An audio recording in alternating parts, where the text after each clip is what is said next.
আমাদের দেশ ভারতবর্ষ, এই ভারতবর্ষ ধর্মনিরপেক্ষ রাষ্ট্র। এখানে জনসাধারণ নিজ সত্ত্ব অধিকার করে বসবাস করে। মাননীয় অসীম সরকার মহাশয়, আপনাকে উদ্দেশ্য করে আমার দুটো কথা বলার। আমরা এখানে সোশ্যাল মিডিয়াতে হিন্দু মুসলিম সকলে ভাই ভাই হিসেবে থাকি, আমরা চলাফেরা করি। এখন আপনি আমাদের পবিত্র ধর্মগ্রন্থ কোরআনকে নিয়ে যে মন্তব্যটা করেছেন, এটা কি আপনি আদৌ ঠিক করেছেন? এখানে আপনি যে মন্তব্যটা দিয়েছেন, আপনার বিপক্ষে হাজারো হিন্দু মহিলা, হিন্দু মানুষ এসে নানা রকম কটূক্তি মন্তব্য করে যাচ্ছে। ওখানে আমাদেরকে গিয়ে ওই সমস্ত ভাই বোনদের সঙ্গে নানা রকম তর্কে জড়াতে হয়, নানা রকম মন্তব্য করতে হচ্ছে। ফলে কী হচ্ছে, পশ্চিমবঙ্গের যেটা একটা সম্প্রীতি, ভালোবাসা, এটা কিন্তু ভেস্তে যাচ্ছে, জলে চলে যাচ্ছে। কিসের কারণে? আপনার রাজনৈতিক স্বার্থের জন্য, আপনার রাজনৈতিক কয়দা কৌশলের জন্য। এবার শুধুমাত্র আপনাকে কটাক্ষ করা আমার কথা বলার কোনো উদ্দেশ্য নেই।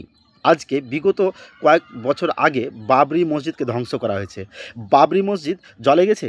তো আমরা কি করেছি? মুসলিম সম্প্রদায় হিসেবে আমরা কিছু করতে পারিনি। আমরা আল্লাহর উপরে ভরসা রেখেছি। আল্লাহ তো ছেড়ে দেয়নি। এর বিচার ইনশাআল্লাহ একদিন হয়ে যাবে।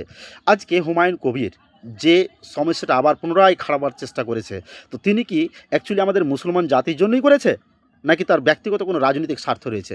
সেটা কিন্তু আমাদের অবগতের বাইরে নয়।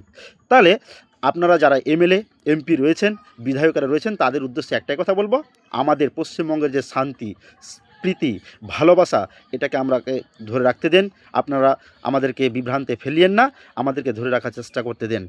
রাজনৈতিক ইস্যু আছে, রাজনৈতিক সমস্যা আছে, আপনারা নিজের সমাধানটি করার চেষ্টা করেন। যতটুকু হই যেমনই হই, আমরা মুসলিম সম্প্রদায়ের মানুষ। আমাদের কোরআনকে নিয়ে এই ধরনের ভাষা, অহেতুক লাঞ্ছনামূলক কথা বললে পরে আমাদের শরীরের রক্ত আছে, এটা গরম হবে, এটা স্বাভাবিক কথা।